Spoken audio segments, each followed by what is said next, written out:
დებატების კონკურსში გამარჯვებულები დააჯილდოეს დღეს თბილისის სახელმწიფო უნივერსიტეტში გამართულ ღონისძიებაზე. ახალგაზრდობის ხმას აქვია პროექტს, რომელიც მთელი საქართველოს მასშტაბით ჩატარდა.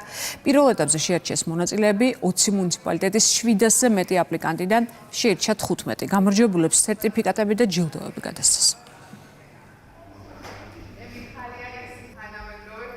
ჩვენი პროექტის ახალგაზრდობის ხმა ფარგლებში შევაჯამეთ ჩვენი მთელი წლის მუშაობა, დავაჯილდოვეთ და გამოვავლინეთ დებატების ეროვნული ჩემპიონატის ფინალისტები და მთელი საქართველოს მასშტაბით გადამზადებული, მომზადებული რეგიონულ ჩემპიონატებში აქტიური მონაწილეობის მიმღები ახალგაზრდები დავაჯილდოვეთ საგანგებო სერტიფიკატებით და თასებით. ახალგაზრდებისთვის განსაკუთრებით მნიშვნელოვანია დებატების უნარების გამომუშავება, კრიტიკული აზროვნების უნარების გამომუშავება და რაც ყველაზე მთავარია დებატებში ერთმანეთის მოსმენა. ბუნებრივია ეს უნარჩვევები მათ გამოადგება ცხოვრების ნებისმიერ ეტაპზე, სხვადასხვა სფეროში მათი მოღვაწეობის განმავლობაში. ბედნიერი ვარ, რომ ვფლობ დებატების ტექნიკას, ნამდვილად ეს ესეთი რამე არის, რაც ბევრ რამეს ავითარებს ბავშვი და ზოგადად ახალგაზრდებში.